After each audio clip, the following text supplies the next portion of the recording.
She was called the most dangerous warrior on the plains. Not the fastest. Not the strongest.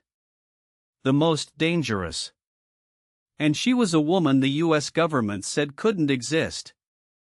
October 1870.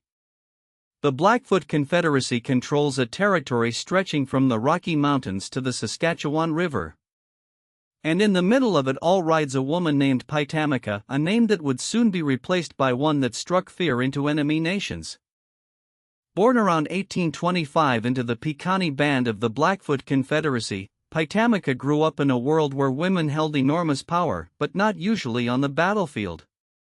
Women were the keepers of the home, the wisdom, the stories. Warriors were men. That was the way. Until Piikani decided it wasn't. According to Blackfoot oral tradition, Piikani had a vision.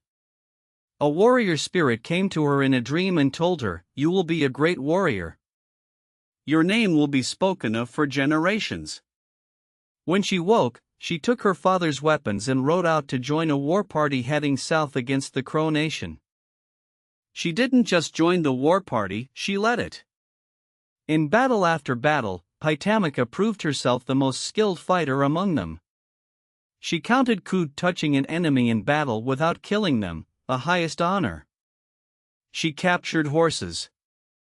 She led raids. And after one particularly daring victory, the tribe gave her a new name, Running Eagle. A name reserved for the greatest warriors.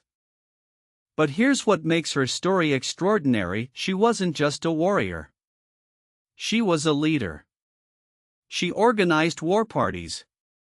She planned strategy. She protected her people.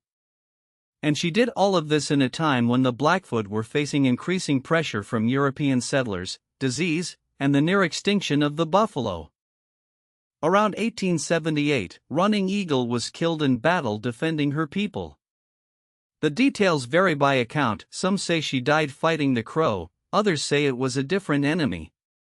But all accounts agree, she died as she lived, a warrior.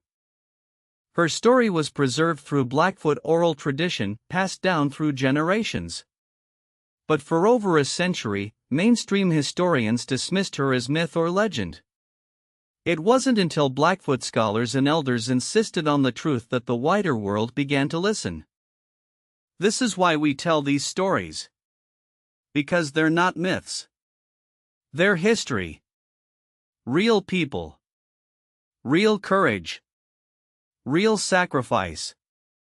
If this story moved you, subscribe, because there are hundreds more just like it. Comment below, whose story should we tell next?